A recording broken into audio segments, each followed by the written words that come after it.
หนึ่งขอสัพพะมงคลจงเกิดแก่ท่านทั้งหลาย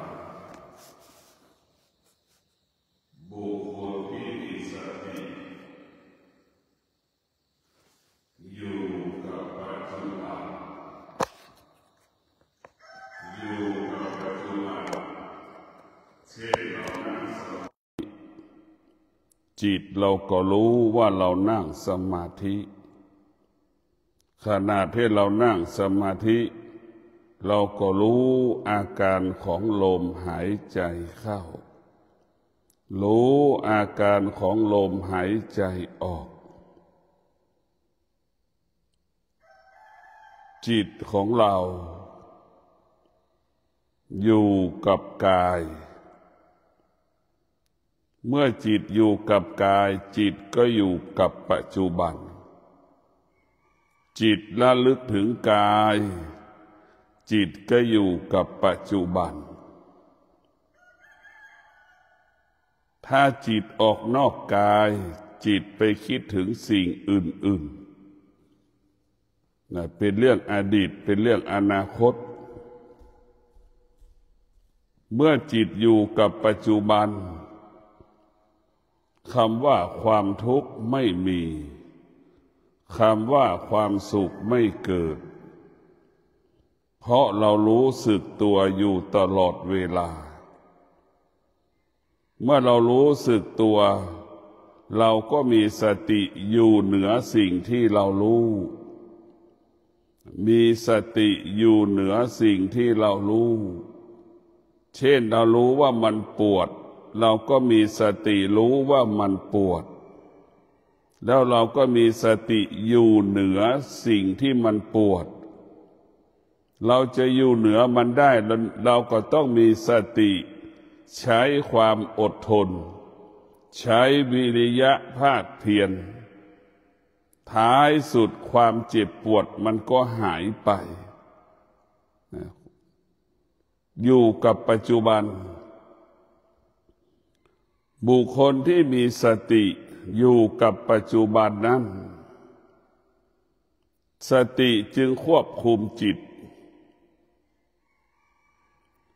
สติเป็นผู้ควบคุมจิตจิตของเรามันจะคอยฟังทำตามสติมันสั่งเหมือนสุนัขแสนรู้เจ้าของมันสั่งให้นั่งมันก็นั่งสั่งให้นอนก็นอน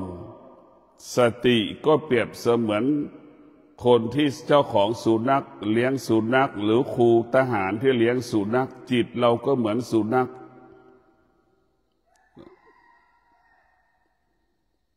เมื่อจิตมันยึดสติเป็นหลักจิตมันก็ฟังสติเหมือนสุนัขมัน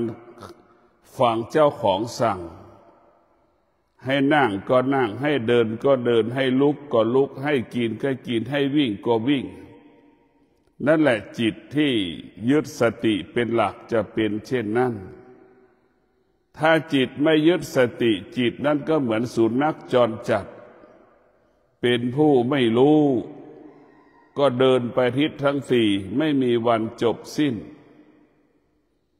ไปที่นู่นไปที่นี่ไปหากินที่นู่นไปหากินที่นี่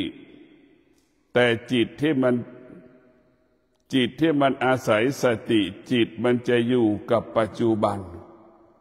เห็นไหมมีกินเหลือกินเหลือใช้เหลือแบ่งปันเพราะอยู่กับปัจจุบันกินก็แค่อิ่มนอนก็แค่หลับนี่แหละเราอยู่กับปัจจุบันเราจะไม่เกิดอาการสำแดงอาการเวลาเราฉันข้าวกินข้าวอร่อยก็ไม่ให้เกิดรู้ว่ากินให้มันอิ่มนี่แหละเรามีสติรู้กับในการกินมีสติรู้กับการอยู่แต่ละวันเช่นเรามีสติรู้เราจะเดินจากห้องกรรมฐานมาศาลาสวดมนต์เราก็มีสติรู้สึกตัวว่าเราจะไม่เหยียบมดเราก็มีสติรู้ระหว่างจะย่าง ขวาย่างเราก็จะไม่เหยียบมด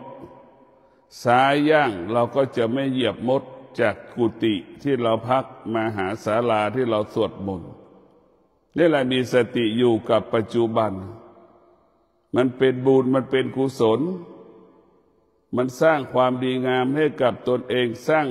ความเข้มแข็งสร้างพลังให้กับตนเองแล้วมีสติรู้อยู่กับปัจจุบันนอนก็ให้มันหลับเราจะไม่สนใจว่านอนแล้วที่นอนจะเป็นแบบไหนที่นอนมันจะเป็นแบบไหนอย่างใดเราไม่สนใจแค่เสื้อผ้าเรามีผ้าห่มมีหมอนให้หนุนหัวมีผ้าปูให้เรานอนมีผ้าห่มให้เราคลุมร่างกายแล้วก็จบมันจบได้แค่นี้เราอยู่กับปัจจุบันนอนให้มีสติตื่นให้มีสติดังที่กล่าวแล้วว่าอยู่กับปัจจุบันมีสติรู้อยู่กับปัจจุบันเช่นเรามีสติเราก็เอาสัจจะมาควบคุมอีกทีหนึ่งสติควบคุมสัจจะเรียกว่านอนด้วยธรรมกินด้วยธรรมตื่นด้วยธรรมทำงานด้วยธรรมเอาสติกับสัจจะไปควบคุมดังที่บอกเราว่าสติสัจจะเราจะตื่นตี 3:30อย่างเงี้ยตี 3:30เราจะตีละฆังเราก็ตื่นตี 3:30ทุกวันนี่แหละสติสัจจะตื่นด้วยธรรมเรียกว่าตื่นด้วยธรรมตี 3:48เราจะสวดมนต์แหละทำความดีด้วยกายก็คือเอาร่างกายของเรานี่แหละทำดีด้วยกายทำดีด้วยวาจาแล้วก็เอาปากของเรานี่สรรเสริญบทสวดเปล่งออกมาทำดีด้วยใจระลึกถึงคุณแห่งพระรัตนตรัยคิดระลึกถึงคุณแห่งพระธรรมตื่นเช้ามาจะทำดีด้วยกายทำดีด้วยวาจาทำดีด้วยใจนี่เรานั่งสมาธิเราทำดีด้วยใจของเรานั่งสมาธิทำดีด้วยกายระลึกนี่แหละเรามีสติสัจจะเราก็จะรู้ว่า7:30เราจะรับประทานอาหารนี่มีสติจะกินข้าวเราก็ต้องมีธรรมะกินด้วยสัจจะกินด้วยสตินี่แหละพวกเราทั้งหลายเราจะเข้าใจจะได้ดูถูกว่าสัจจะเนี่ยมันเรื่องไร้สาระสัจจะก็คือระเบียบสัจจะก็คือวินัยสัจจะก็คือการตรงต่อเวลาเป็นผู้ที่ตรงต่อเวลาซื่อสัตย์ต่อตนเองและบุคคลอื่นๆเดี๋ยวเราจะเป็นอย่างนี้เรารับประทานอาหารเสร็จแล้วเราก็จะต้องบอกอยู่ว่า7:50เราจะสตาร์ทรถจะออกจากบ้านไปทำงานอย่างนี้เราต้องมีสติเอาธรรมมากำกับหมดธรรมก็คือสติกับสัจจะเราทำอย่างนี้คือเป็นการฝึกฝนจิตอยู่กับปัจจุบันให้รู้เรียกว่าเราจะอยู่ก็อยู่ด้วยธรรมเราจะนั่งก็มีสติรู้ว่าเราจะนั่งนี่แหละอยู่กับปัจจุบันให้เรารู้สึกตัวอยู่กับปัจจุบันเรายืนเราก็ให้มีสติรู้ว่าเรายืนคำว่าผิดพลาดมันก็ไม่เกิดมันก็จะเกิดแต่คำว่าพลังทั้งสิ้นเนี่ยมันสะสมพลังขึ้นให้กับเราในการฝึกสติสัจจะเนี่ยมันก็เป็นการกำจัดนิวรณ์ในตัวมันเองในสติสัจจะได้เป็นการกำจัดนิวรณ์เราจะไม่ให้นิวรณ์นั้นเกิดขึ้นกับเราเราจะต้องใช้ปัญหาสติสัจจะในแก้นิวรณ์ให้มันหมดสิ้นไปจากกายจากจิตของเราพวกเราทั้งหลายเราจะใช้สติสัจจะในแก้ไขอุปทานและเวทนาที่มันปรากฏแต่เราจะต้องแก้ไขต้องใช้สติสัจจะแล้วว่าตื่นด้วยธรรมตื่นแล้ว เราก็ก่อนจะไปทำงานเราก็มีสติสัจจะก็ให้ระลึกถึงคุณแห่งพระรัตนตรัยคือและไหว้พระสวดมนต์นั่งสมาธิเรียกจิตเรียกจิตเรียกว่าเรียกจิตให้อยู่ในกายให้จิตอยู่กับกายการสวดมนต์เรียกจิตให้อยู่กับกายให้จิตนั้นมีสติให้จิตนั้นมีความอดทนให้จิตนั้นมีวิริยะภาคเพียรเวลารับรู้สึกมันจะได้มีพลังหยุดความรู้สึกนั้นได้มีความรู้สึกเราก็จะมีสติอยู่เหนือความรู้สึกเราได้เรามีสติรู้สึกเราก็จะละเรามีพลังสามารถละความรู้สึกนั้นได้นี่แหละพวกเราทั้งหลายเรามีสติเรารู้สึกสิ่งใดเราก็ละสิ่งนั้นได้หมดเรารู้สิ่งไหนเราก็อยู่เหนือสิ่งนั้นนี่แหละคือเรามีสติรู้จนถึงที่สุดร่างกายของเราก็เหมือนร่างกายทารกแรกเกิดไม่มีเสื้อผ้าติดตัวมันสบายแบบนั้นแหละจิตของเราก็เหมือนจิตทารกแรกเกิดเพราะเราไม่ยึดติดสิ่งใดสิ่งหนึ่งมันก็สุขสบายเหมือนจิตทารกแรกเกิดบาปไม่มีบุญไม่มีนั่นแหละให้เป็นอย่างนั้นแหละพวกเราทั้งหลายเราต้องมีสติอยู่กับปัจจุบันอยู่ปัจจุบันเราจะไม่สะสมวัตถุสิ่งของใดๆเราจะไม่สะสมอารมณ์ความคิดใดๆที่มันปรากฏเกิดขึ้นเราจะมีสติรู้กำจัดอารมณ์ความรู้สึกตลอดเวลาที่มันปรากฏทางตาหูจมูกลิ้นกายใจนี่เรียกว่าเอาสตินี่สติก็เหมือนยามเฝ้าบริษัทจิตก็เปรียบเสมือนคนเข้าออกบริษัทมีสติรู้มีสติรู้ว่าจิตมันเป็นเช่นนี้จิตมันเป็นแบบนี้เรามีสติรู้พวกเราทั้งหลายเรามีสติฝึกฝนให้จิตเรามีสติเหมือนเด็กเลี้ยงแกะมันจะมีสติในการเลี้ยงแกะเอาแกะออกจากคอก100 ตัวพอถึงเวลาค่ำเด็กเลี้ยงแกะมันก็ต้องเอาแกะเข้าคอกอีก100 ตัวถ้าแกะไม่ครบแกะก็จะถูกลงโทษเห็นไหมแกะมันเด็กเลี้ยงแกะมันก็กลัวถูกลงโทษมันจะต้องมีสติ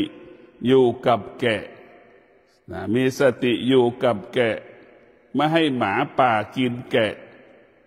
มันนี่แหละมีสติรู้แกะเข้าออก100 ตัวก็ต้องเข้า100 ตัวครบบริบูรณ์ทุกวันนี่แหละมีสติเรามีสติแล้วก็เป็นเช่นนั้นพวกเราทั้งหลายถ้าเรามีสติทุกวันเราก็บริบูรณ์ทุกวันเรามีสติทุกวันเราก็สมบูรณ์ทุกวัน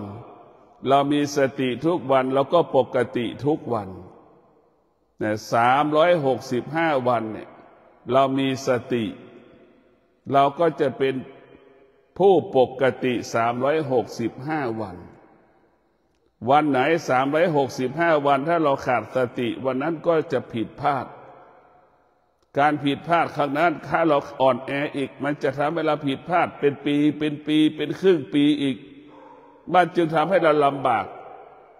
พวกเราทั้งหลายมันจะทำให้ลำบากมากขึ้นเรื่อยบางคนทุกข์เป็น2 ปีทุกข์3 ปีนี่แหละพวกเราแต่เราต้องมีสติระลึกถึงตลอดเวลามีสติอยู่มีสติรู้อยู่กับปัจจุบันให้มากที่สุดมีสติรู้อยู่กับปัจจุบันเนี่ยบิณฑบาตเราก็รู้สึกตัวว่าเราบิณฑบาตพวกเราทั้งหลายเราจะเปิดฝาบาตรเอาข้าวให้เอาโยมจะเอาข้าวใส่บาตรเราก็รู้นี่ให้เรารู้สึกตัวเนี่ยเมื่อให้เรารู้สึกตัวตลอดเวลานี่เพื่อไม่ให้จิตไม่ให้จิตส่งออกนอกกายถ้าจิตมันออกนอกกายแล้วมันยากเหมือนนกบินออกจากกรงนั่นแหละเราไปจับมันยากจับมันไม่ได้เมื่อนกบินออกจากกรงแล้วมันจะลำบากฉันใดจิตเราออกนอกกายหรือเมื่อไหร่แล้วมันจะเรียกจิตเข้าสู่ในกายนั้นมันยากเพราะฉะนั้นเราจะต้องเฝ้าดูแลจิตของเราให้จิตนั้นอยู่ในกาย กายเนี่ยเป็นบ้านของจิตจิตก็เปรียบเสมือนคนอาศัยอยู่ในบ้านให้เราเข้าใจเช่นนั้นจิตของเราเนี่ยเปรียบเสมือนคนอาศัยอยู่ในบ้านเราจะต้องให้กายของเราเป็นบ้านของจิตกายของเราต้องสะอาดประกอบไปด้วยศีลสมาธิปัญญาถ้ากายบ้านหลังนี้ประกอบไปด้วยศีลสมาธิปัญญาบ้านหลังนี้ก็สะอาดบริสุทธิ์กายของเราสะอาดบริสุทธิ์ด้วยศีลสมาธิปัญญาเมื่อบ้านสะอาดคนอยู่ในบ้านก็มีความสุขคนอยู่ในบ้านนอนก็เป็นสุขตื่นก็เป็นสุขเพราะบ้านนั้นสะอาดยังไม่พอบ้านนั้นมั่นคงปลอดภัยบ้านหลังไหนที่มีบ้านหลังไหนที่เจ้าของบ้านมีศีลมีสมาธิมีปัญญาแล้วนอนเป็นสุขตื่นเป็นสุขไม่มีใครมาทำลายได้ในพวกเราทั้งหลายบ้านหลังไหนที่มีเจ้าของบ้านประกอบไปด้วยศีลสมาธิปัญญาอยู่แล้วสุขกายสุขใจนอนแล้วสบายกายสบายใจในที่สุดมันก็อยู่ที่ธรรมะทั้งสิ้นคำว่าความสุขทั้งหลายก็คือตัวธรรมะนั่นแหละทำให้เกิดความสุขไม่ใช่สมบัติให้เรามีความสุขสมบัติทำให้เราเกิดความทุกข์สมบัติทำให้เรากังวลใจแต่เรามีธรรมะไม่ต้องกังวลใจสมบัติมีคนแย่งชิงไปได้แต่ธรรมะไม่มีใครแย่งชิงไปได้เพราะธรรมะมันอยู่ที่กายกับจิตส่วนสมบัติมันเป็นของนอกกายนอกจิตมันเป็นคนมีคนแย่งชิงขโมยวัตถุสิ่งของสมบัติอันล้ำค่าของเราไปได้แต่สิ่งที่มีล้ำค่ายิ่งกว่าสมบัติก็คือธรรมะนี่แหละพวกเราทั้งหลายสตินี่แหละเป็นสิ่งที่มีค่าที่สุดเราจะใส่เราจะใส่ในร่างกายเราจะประกอบด้วยอัญมณีชั้นหนึ่งของโลกมันก็สู้เรามีสติไม่ได้มีค่าที่สุด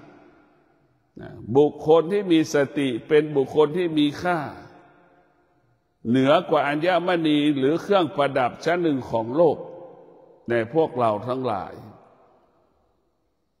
คนที่มีสติคือเป็นคนที่บริสุทธิ์คนที่มีอัญมณีแล้วขาดสติเป็นผู้ที่ไม่บริสุทธิ์เช่นการได้มาซึ่งอัญมณีเนี่ยเกิดจากการล่วงละเมิดศีลเนี่ยล่วงละเมิดกฎหมายเนี่ยมันวัตถุสิ่งของมันไม่บริสุทธิ์แหละพวกเราทั้งหลายแต่คำว่าสติมันจึงทำให้เราบริสุทธิ์อะไรได้มาจากสติมันจะบริสุทธิ์อะไรที่ได้มาจากจิตส่วนมากมันจะไม่บริสุทธิ์จิตของเรามันมีความโลภความโกรธความหลงในพวกเราทั้งหลายพิจารณาดูอะไรที่เราได้จากจิตมันจะไม่ยั่งยืนอะไรได้มาจากสติมันจะยั่งยืนในพวกเราทั้งหลายเราต้องพิจารณากายของเราการครอบครองกายได้เป็นสิ่งที่ประเสริฐที่สุดเราไม่ต้องไปครอบครองสิ่งอื่นๆกายของเราเนี่ยเป็นสิ่งที่มีค่าที่สุดกายของเราเป็นต้นกำเนิดเงินจะเอากี่ร้อยล้านก็อยู่ที่กายกับจิต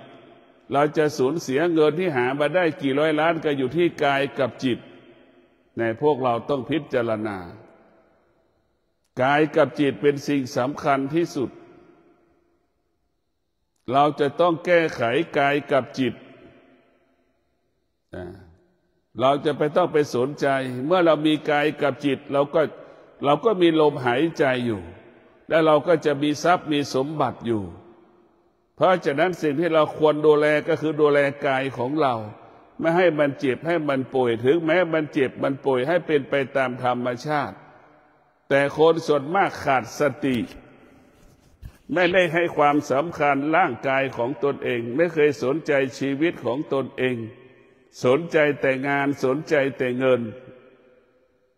แต่หารู้ว่างานกับเงินมันเกิดขึ้นที่ร่างกายของเราแต่เรากลับไปสนใจสิ่งข้างนอกกายก่อน ว่าเงินอยู่ที่นู่นเงินอยู่ที่นี่แท้จริงเงินมันอยู่ในร่างกายของเราถ้าเราไม่มีร่างกายไปทำงานแล้วเงินจะมีที่ไหนล่ะเนี่ยเงินก็อยู่ในร่างกายของเราเงินไม่ได้อยู่บริษัทเงินไม่ได้อยู่สถานที่ใดๆทั้งสิ้นเงินมาอยู่ที่กายกับจิตเราเมื่อเรามีสติเราก็จะมีทรัพย์มีสมบัติหากเราขาดสติเราก็ไม่มีทรัพย์ไม่มีสมบัติหากเรามีสติเราก็สามารถหาทรัพย์หาสมบัติได้หากเราขาดสติเราก็ไม่สามารถหาทรัพย์หาสมบัติได้หากเรามีสติเราก็สามารถรักษาทรัพย์สมบัติได้หากเราขาดสติเราก็ไม่สามารถรักษาทรัพย์สมบัติได้ในพวกเราทั้งหลายธรรมะคนที่มีสติจึงรู้ว่าร่างกายของเราเนี่ยเป็นต้นกำเนิดเงินแสนเงินล้านล้านอยู่ที่ร่างกายกับจิตเงินของเราไม่ได้อยู่ตรงโน้นไม่ได้อยู่ตรงนี้เราต้องรู้แล้วว่าร่างกายของเราจิตของเราเป็นต้นกำเนิดของการได้มาซึ่งทรัพย์สมบัติปัจจัยสี่เช่นเดียวกับพระพุทธเจ้าได้เป็นพุทธเจ้ากับเพราะกายกับจิตพระอรหันต์ทั้งหลายได้เป็นอรหันต์กับเพราะกายกับจิตนี่แหละมันเกิดอยู่ที่ตัวเราถ้าเราไม่มีกายไม่มีจิตก็ไม่มีธรรมในพวกเราทั้งหลายพ่อแม่ครูบาอาจารย์จึงบอกสอนให้เรารู้เกณฑ์ของธรรมะภาคปฏิบัติเกณฑ์ของธรรมะภาคปฏิบัติรู้กายรู้กายรู้จิตเท่ากับรู้ธรรมเท่ากับเรารู้ธรรมรู้ธรรมแต่ไม่รู้กายไม่รู้จิตแต่ไม่เท่ากับไม่รู้ธรรมในพวกเราทั้งหลายเรารู้ธรรมแต่ไม่รู้กายไม่รู้จิตเท่ากับเราไม่รู้ธรรมเรารู้ธรรมในที่นี้ก็หมายความว่าได้ตัวหนังสือเช่นเราอ่านพระไตรปิฎกนี่รู้ธรรมแต่เราไม่รู้กายกับจิตเท่ากับเราไม่รู้ธรรมนะเราไม่รู้เรื่องกายไม่รู้เรื่องจิตเท่ากับเราไม่รู้เรื่องธรรมเรารู้ธรรมแค่เพียงตัวหนังสือรู้ธรรมเพียงคำพูดรู้ธรรมเพียงตาที่ตัวอ่านหนังสือรู้ธรรมด้วยปากรู้ธรรมด้วยหูแต่มันไม่ได้รู้ธรรมด้วยจิตเราต้องรู้ธรรมด้วยจิตธรรมะเป็นภาษาของจิตพวกเราทั้งหลายรู้ธรรมด้วยจิตเป็นสิ่งสำคัญที่สุดแต่ส่วนมากมันรู้ธรรมด้วยหูก็คือฟังรู้ธรรมด้วยปากก็คือสนทนาธรรมรู้ธรรมด้วยตาคือการอ่านหนังสือเนี่ยมันยังไม่ใช่เรื่องจิตมันต้องเกิดจากจิตจิตของเราเนี่ยมันสำคัญที่สุดเราอยากเห็นจิตเหมือนเห็นต้นไม้บนภูเขาไหมเราดูร้อนสักปันใดต้นไม้มันก็อยู่ได้เห็นไหมเราดูฝนจะตกหนักสักปันใดต้นไม้บนภูเขามันก็อยู่ได้และดูหนาวเย็นสักปันใดต้นไม้บนภูเขามันก็อยู่ได้นั่นแหละคือมันจะพึ่งพาตนเองอาศัยตนเองอย่างนั้นแหละพวกเราทั้งหลายเราต้องมีสติให้จิตได้อยู่กับสติให้มากที่สุดส่วนมากจิตมันจะไปอาศัยความคิดหมดนะเราต้องให้เข้าใจว่าธรรมะภาคปฏิบัติคือกายกับจิตเป็นแก่นของธรรมะภาคปฏิบัติรู้กายรู้จิตเท่ากับรู้ธรรมไม่รู้กายไม่รู้จิตเท่ากับไม่รู้ธรรมนะส่วนมากรู้ธรรมเพียงคำพูดรู้ธรรมเพียงตัวหนังสือรู้ธรรมด้วยตามันจึงไม่เกิดประโยชน์ใดๆสำหรับเราเรียนรู้เรื่องธรรมะแต่ท่านทั้งหลายต้องมีสติพิจารณาการเกิดมาของมนุษย์พ พวกเราทั้งหลายมันยากมันลำบากพระพุทธเจ้าจึงไม่สรรเสริญในการเกิดพระพุทธเจ้าไม่สรรเสริญในการเกิดพระพุทธเจ้าทรงตรัสว่าเกิดก็เป็นทุกข์แก่ก็เป็นทุกข์เจ็บก็เป็นทุกข์ตายก็เป็นทุกข์นั่นก็พิจารณามันเป็นความจริงไหมเราต้องพิจารณาในพวกเราทั้งหลายต้องพิจารณาการเกิดของมนุษย์เกิดมาแล้วได้ฝึกฝนจิตเกิดมาแล้วได้อบรมจิตจนจิตเป็นผู้จิตผู้รู้จนจิตเป็นผู้รู้จิตก็จะออกจากสิ่งที่เรารู้ได้แก่ธรรมชาติเมื่อจิตเป็นผู้รู้จิตจะออกจากธรรมชาติจิตจะออกจากธรรมชาติก็ออกจากความโลภความโกรธความหลงจิตมันจะไม่ยึดติดความโลภความโกรธความหลงจิตจะอยู่เหนือความโลภความโกรธความหลงจิตจะอยู่เหนือความอยากจิตจะไม่ถูกความอยากหลอกจิตจะมีพลังที่จะอยู่เหนือความอยากกำจัดความอยากได้อันนี้แหละจิตของผู้รู้พวกเราทั้งหลายจะรู้เรื่องธรรมชาติรู้จิตที่เป็นผู้รู้รู้ด้วยวิชาปัญญารู้ด้วยวิชาปัญญาจึงรู้แจ้งรู้จริงดับอารมณ์ดับความรู้สึกที่มันผ่านตาหูจมูกลิ้นกายใจของเรา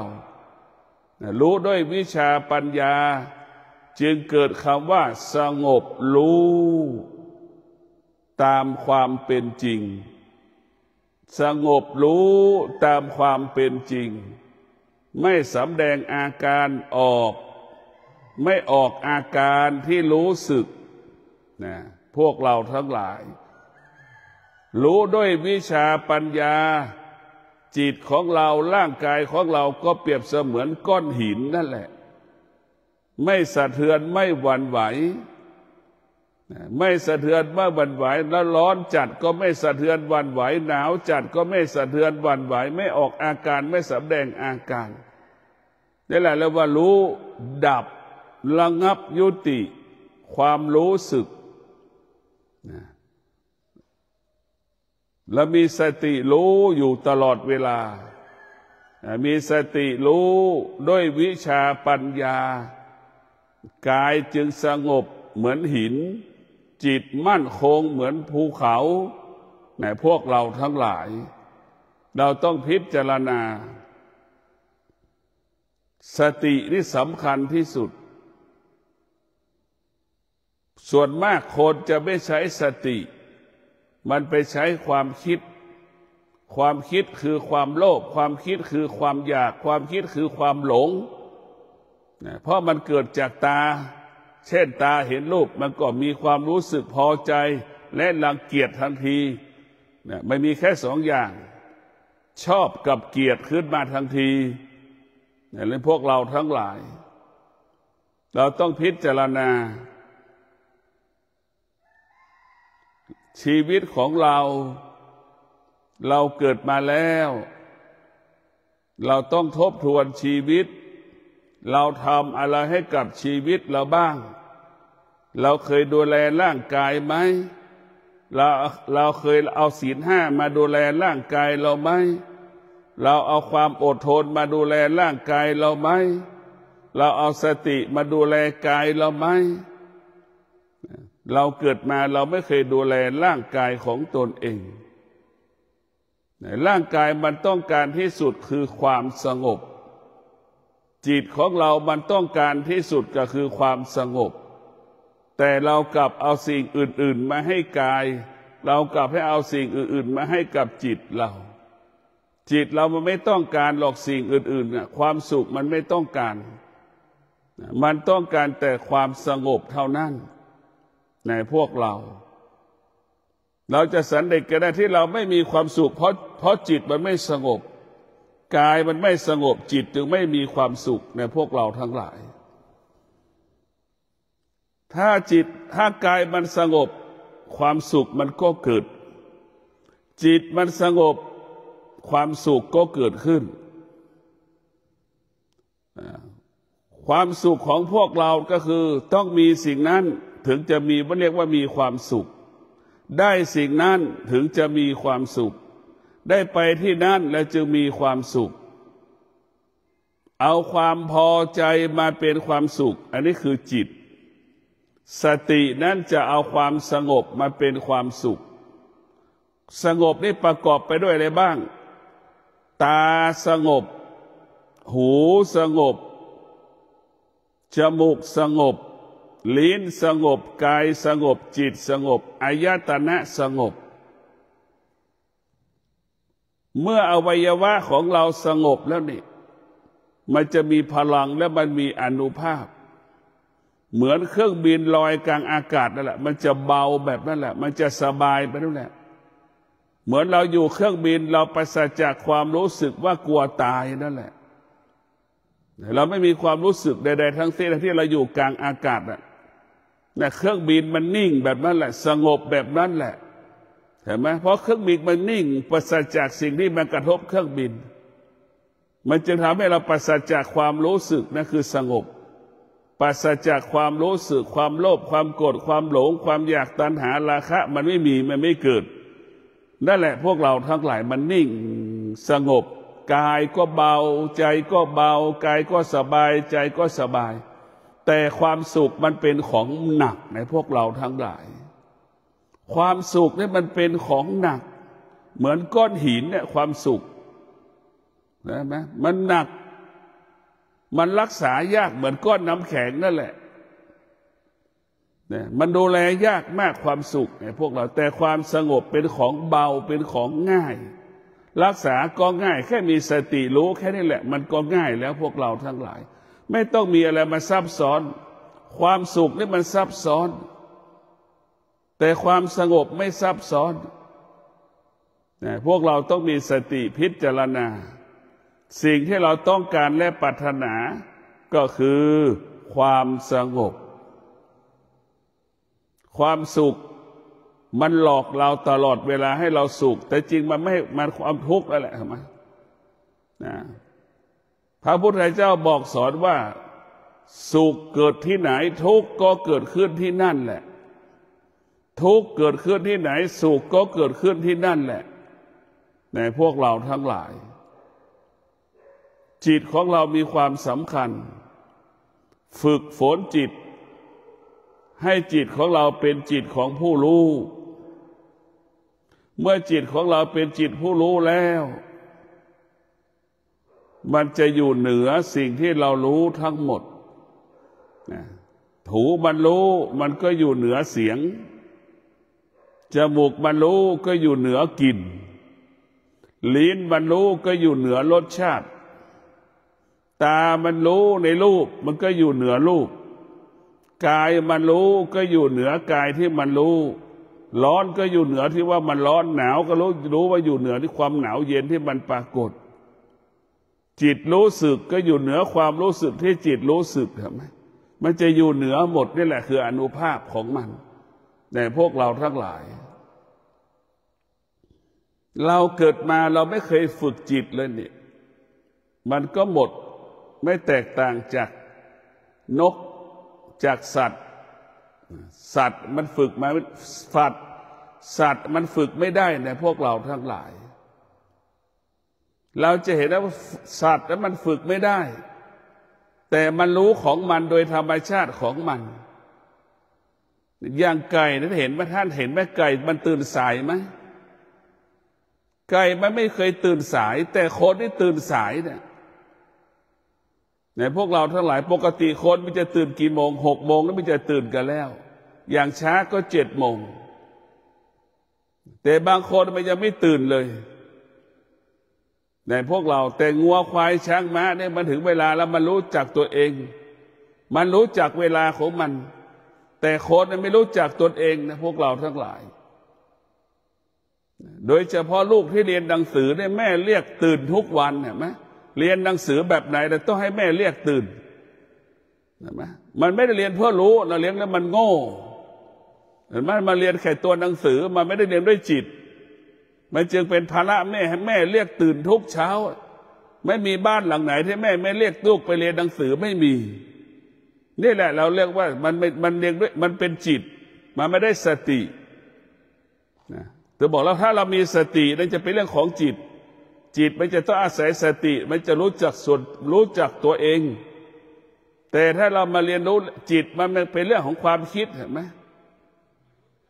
เราต้องพิจารณาทุกวันเรื่องใหญ่ที่สุดก็คือจิตเนี่ยเป็นตัวทำลายจิตเนี่ยเป็นตัวทำลายเราจะต้องพิจารณาจิตของเราให้จิตของเรานั้นอุดมสมบูรณ์ไปด้วยศีลสมาธิปัญญาให้จิตอยู่ในกายของเราประกอบไปด้วยศีลสมาธิปัญญากายนั้นสะอาดกายเป็นบ้านของจิตเจ้าของบ้านสะอาดอยู่แล้วมีความสุขบ้านเจ้าของบ้านต้องทำความสะอาดบ้านกายของเจ้าของบ้านก็ต้องประกอบไปด้วยศีลสมาธิปัญญาบ้านก็ต้องประกอบด้วยศีลสมาธิปัญญาจึงอยู่เกิดคำว่าความสุขบ้านบริสุทธิ์แต่คนอยู่ไม่บริสุทธิ์คนนอนล่วงละเมิดศีลมาอยู่บ้านก็เกิดคำว่านอนไม่หลับเพราะเรากังวลใจว่าเราทำผิดก็ขอความสุขสวัสดีจงเกิดกับท่านทั้งหลายขอให้ท่านทั้งหลายมีสติรู้ออกจากทุกข์ออกจากสุขมีสติรู้อยู่กับปัจจุบันสุขไม่ต้อนรับทุกข์ไม่ต้อนรับเราจะปฏิเสธมีสติรู้ปฏิเสธทุกข์มีสติรู้ปฏิเสธสุขเรามีสติรู้จะไม่ต้อนรับความสุขมีสติรู้จะไม่ต้อนรับความทุกข์เรามีสติจะอยู่เหนือความสุขจะอยู่เหนือความทุกข์ทุกลมหายใจกายกับใจก็สบายขอเจริญพร